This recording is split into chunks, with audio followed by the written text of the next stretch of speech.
नमस्कार दोस्तों, बहुत बहुत स्वागत है एक बार फिर से आप सभी का आपके अपने इस YouTube चैनल विजिटेरिया में। दोस्तों मैं हूं एडवोकेट मंजीत त्रिपाठी। दोस्तों आज काफ़ी दिनों के बाद आपसे मुलाकात हो रही है, क्योंकि आप लोग फील कर सकते हैं कि हमारी आवाज़ में कुछ डिफरेंस है। जी हाँ दोस्तों, काफ़ी लंबी बीमारी के बाद आज मैं रिकवर हुआ हूँ। वैसे भी अभी भी गले में इन्फेक्शन है, जिसकी वजह से आवाज़ में थोड़ी सी प्रॉब्लम हो रही है। लेकिन इतने दिनों से आपसे मुलाकात नहीं हुई, वीडियो नहीं जा रही थी, तो मन बहुत बेचैन हो रहा था। लेकिन दोस्तों इस बीच हम अपने जो भी मेरे क्लाइंट्स हैं, जो भी मेरे व्हाट्सएप पे जिनको लीगल एडवाइस लेनी थी, सबको मैं लीगल एडवाइस दे रहा था। सबके काम चल रहे थे, लेकिन वीडियोस नहीं जा पा रही थी। खैर ये सब तो बात की बात है। दोस्तों आज के इस वीडियो में हम आपको डिटेल से बताएंगे कि किस प्रकार से बैंकों का फर्जीवाड़ा चल रहा है। दोस्तों सेटलमेंट के नाम पे लोगों को किस प्रकार से बैंकों के द्वारा ठगा जा रहा है, वो भी बैंक के रिकवरी एजेंट और बैंक के मैनेजर मिलकर के। दोस्तों इस समय आपको पता है कि बैंक अपने बैलेंस शीट बनाने में इस तरीके से मशगूल है कि वो आपको इस तरीके से ऑफर दे रहे हैं कि जैसे कि आपके 4 लाख का लोन 1,10,000 रुपये में सेटल्ड हो रहे हैं। और तो और इस प्रकार के ऑफर भी हो रहे हैं जिस तरीके से आपको लगता है कि हमारा लोन जो 5 लाख का है वो 1 लाख में सेटल्ड हो रहा है, या फिर 80-90 हज़ार में सेटल्ड हो रहा है। ये एक प्रकार से बहुत बड़ा फर्जीवाड़ा चल रहा है, जिसके शिकार बहुत सारे लोग हुए हैं और उन्होंने हमें व्हाट्सएप पे मैसेज करके हमसे अपनी कंप्लेन की है और हमसे मदद मांगी है। तो बहुत सारे लोगों का हमने प्रॉब्लम सॉर्ट आउट कर दिया है। तो मैंने सोचा कि इस बारे में आपको वीडियो बना करके हम आपको बता दें कि अगर बैंकों की तरफ से इस प्रकार से आपको ऐसे ऑफ़र आ रहे हैं तो क्या आपको इन ऑफ़र को एक्सेप्ट करना चाहिए। साथ ही साथ किस प्रकार से आपको ये पता चलेगा कि ये जो ऑफ़र है वह फेक है या जेन्युइन है, यानी कि इस प्रकार का ये फर्जीवाड़ा है या फिर ऐसा सही में बैंक कह रहा है। साथ ही साथ आज आपको हम ये भी बताएंगे कि थर्ड पार्टी के साथ आपको मिलकर के बैंक के साथ अपना सेटलमेंट करना चाहिए कि नहीं। थर्ड पार्टी का मतलब ये होता है कि आप किसी ऐसे प्राइवेट इंस्टीट्यूशन से बहुत सारे ऐसे डेप्थ सेटलमेंट, बहुत सारे कंसल्टेंसी फर्म चल रहे हैं जो कि आपके लोन के सेटलमेंट के लिए आपको गारंटी देते हैं। तो इनकी सच्चाई कितनी है, क्या इनके साथ आपको मिल करके अपना लोन सेटल करना चाहिए या नहीं करना चाहिए, नुकसान क्या क्या है, बहुत सारी बातें हैं जो हम आपको इस वीडियो में डिटेल से बताएंगे। कोई भी प्रॉब्लम होगी आप तुरंत हमें कमेंट में कमेंट करके अपनी प्रॉब्लम पूछ सकते हैं। दोस्तों आइए हम आपको बताते हैं कि किस प्रकार से बैंक फर्जीवाड़ा कर रहे हैं। दोस्तों इन दिनों बैंक के क्लोजिंग ईयर चल रहे हैं, यानी कि बैंक हर साल के 3 महीने में अपना जो बैलेंस शीट बनाते हैं, यानी कि आपका दिसंबर महीने से लेकर के फरवरी के बीच तक वह अपना बैलेंस शीट बनाते हैं। एक साल में उनको कितना नुकसान हुआ और कितना लाभ कमाया, इसका लेखा जोखा।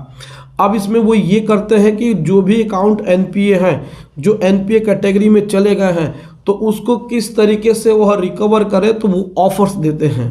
अब ऑफर भी इस तरीके से देते हैं जिस तरीके से ओटीएस होता है। तो ओटीएस और इस तरीके के ऑफर में क्या अंतर है, किस प्रकार से है।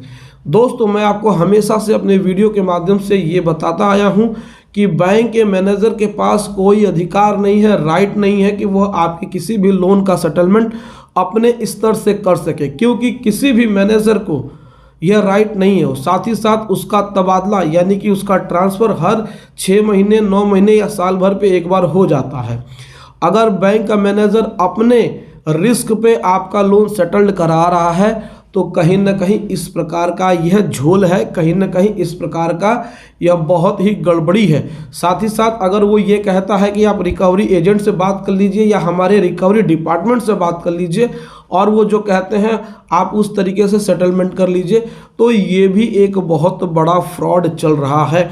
खासकर एनबीएफसी कंपनीज जितनी भी हैं, बहुत सारे एनबीएफसी कंपनीज हैं जिनका कि हम नाम नहीं लेंगे, लेकिन ऐसे बहुत सारे एनबीएफसी कंपनीज हैं जो अपने रिकवरी एजेंट के माध्यम से एक फेक ओटीएस लेटर यानी सेटलमेंट लेटर आपको देते हैं।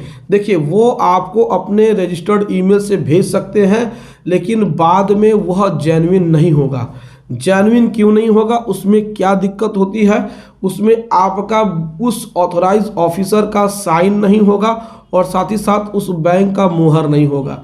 अगर वो पीस ऑफ पेपर पे है, भले ही उस पर लोगो लगा हुआ है बैंक का, लेकिन जब तक कोई भी ऑथराइज ऑफिसर अटेस्टेड न करे, साइन न करे, सील मुहर न हो, तब तक आप उसको रियल मत मानिए, ये फेक है। इस प्रकार के ओटीएस में बहुत सारे हथकंडे अपनाए जा रहे हैं और कस्टमर्स को ठगे जा रहे हैं। अभी हम आपको बताते हैं एग्जाम्पल्स। बैंक क्या करती है, रिकवरी एजेंट के माध्यम से आपसे पैसा ले रही है। यहाँ पे मैं बैंक इसलिए बोल रहा हूँ कि जो बैंक का मैनेजर है वह अपने स्तर से आपको एक फेक डॉक्यूमेंट बना करके देगा और आपसे वो पैसा ले लेगा। लेकिन आपको जब पता ही नहीं है कि उस ओटीएस लेटर में जो सील एंड मुहर वो आपको चाहिए ही चाहिए, आप तो उसको देखते हैं कि हाँ बैंक लिखा हुआ है, बैंक का नाम लिखा हुआ है और उस पर अमाउंट लिखा हुआ है और आपने पैसा दे दिया। लेकिन प्रॉब्लम तब होती है जब उस मैनेजर का तबादला यानी कि ट्रांसफ़र हो जाता है। जब नया मैनेजर आता है, वो देखता है कि आपका अकाउंट अभी भी एनपीए है और वो बढ़ रहा है, तो वो आपको फ़ोन करता है और आपके ऊपर लीगल एक्शन लेता है।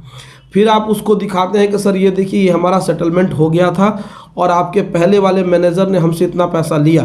तो वो मैनेजर कहता है कि हमसे मतलब नहीं है, ये आपका सेटलमेंट लेटर नहीं है, ये तो आप घर पे भी बना सकते हैं, ये आप MS ऑफिस का इस्तेमाल करके या फोटोशॉप का इस्तेमाल करके आप इसको बना सकते हैं या किसी साइबर कैफ़े में जा कर के बनवा सकते हैं, किसी भी कंप्यूटर या सॉफ्टवेयर एक्सपर्ट से बनवा सकते हैं। ये फेक है। क्यों?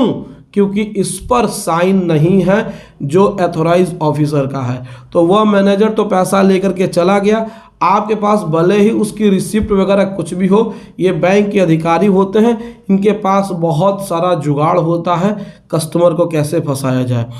एक तो ये हो गया। दूसरा सबसे बड़ा जो फ्रॉड और स्कैम चल रहा है, हम बार बार यही कह रहे हैं, फ्रॉड स्कैम थर्ड पार्टी। बहुत सारे ऐसे डेप्ट सेटलमेंट, बहुत सारे ऐसे जो लोन समझौता कराना यानी कि सेटलमेंट कराने की एजेंसियां हैं, वह भी उस मैनेजर और रिकवरी एजेंटों से मिलकर के आपके किसी भी लोन का सेटलमेंट इसी तरीके से कर देती हैं। पीस ऑफ पेपर को बना करके आपको दिला दिया जाता है। लेकिन इसी तरीके से जब कोई नया मैनेजर आता है तो उसको नकार देता है। क्यों? क्योंकि मैं आपको हमेशा से बताता आया हूं कि सेटलमेंट हमेशा ऊपर से होता है, रीजनल ऑफिस से होता है। सेटलमेंट लेटर में 3 चीज़ें बहुत ही कॉमन होती है। पहला रेफरेंस नंबर होता है, दूसरा उसमें ऑथराइज ऑफिसर का जो साइन होता है वो क्लियर होता है और तीसरा इसमें जो सील होता है वो सही होता है। अब ये 3 चीज़ें नहीं हैं तो आप सेटलमेंट पे मत जाइए। और ऐसे जो भी समझौता कराने वाले यानी लोन सेटलमेंट कराने वाले एजेंसी हैं, अगर वह आपको अप्रोच करते हैं या आप उनको अप्रोच करते हैं तो सबसे पहले आप उनका GST नंबर मांगिए, उनका रजिस्ट्रेशन नंबर मांगिए। तब जाकर के आपको पता चलेगा कि वो न तो GST नंबर देने के लिए तैयार हैं, न ही रजिस्ट्रेशन नंबर देने के लिए तैयार हैं। क्यों? क्योंकि भारत में इस प्रकार से लोन का सेटलमेंट कराने के लिए किसी प्रकार से कोई भी एजेंसी एलिजिबल नहीं है। क्यों? क्योंकि मध्यस्थता कराने के लिए आप स्वयं और बैंक स्वयं मर्जी हो तभी हो सकता है। अगर बैंक की मर्जी नहीं है तो आप भले ही किसी एडवोकेट को भी लेकर के जाएंगे तो भी बैंक मना कर देगा, क्योंकि ये बैंक का अपना निजी मामला है और उसने पैसा दिया है तो वही आपका सेटलमेंट करेगा। अगर आप दोनों राजी होते हैं तो सेटलमेंट होता है, नहीं तो आपके पास एक सबसे बड़ी अच्छी व्यवस्था है कि आप लोक अदालत में चले जाएं, क्योंकि वह कोर्ट की प्रक्रिया है, वहाँ पे दोनों पक्ष राजी हो जाते हैं। लेकिन ये जो स्कैम चल रहा है दोस्तों, आपको बहुत ही सतर्क होना है, क्योंकि आपका पैसा चला जाएगा तो फिर दोबारा आपको रिकवर नहीं होगा और फिर आप अपने पैसे के लिए बहुत ही परेशान रहेंगे। तो ये वीडियो आपके बहुत ही काम की है। इस वीडियो को आप अपने जितने भी रिश्तेदार हैं, जिन्होंने भी लोन लिया है, जो भी जानने वाले हैं, उनको आप शेयर कर दीजिए। हो सकता है कि आपके शेयर से उनका कुछ भला हो जाए। तो दोस्तों, आपको यह वीडियो कैसा लगा आप कमेंट करके हमें अपनी राय ज़रूर बताएं। दोस्तों इसके अलावा अगर आपको भी लीगल एडवाइस की ज़रूरत है, किसी प्रकार से लोन संबंधित कुछ भी आपको लीगल एडवाइस की ज़रूरत है, तो आप स्क्रीन पे दिए हुए व्हाट्सएप नंबर पे संपर्क करिए और घर बैठे ही आप लीगल एडवाइस ले सकते हैं। तो दोस्तों मिलते हैं अगली वीडियो में एक नए टॉपिक के साथ। तब तक आप अपना और अपने पूरे परिवार का ध्यान जरूर रखिएगा। Thank you so much. जय हिंद दोस्तों।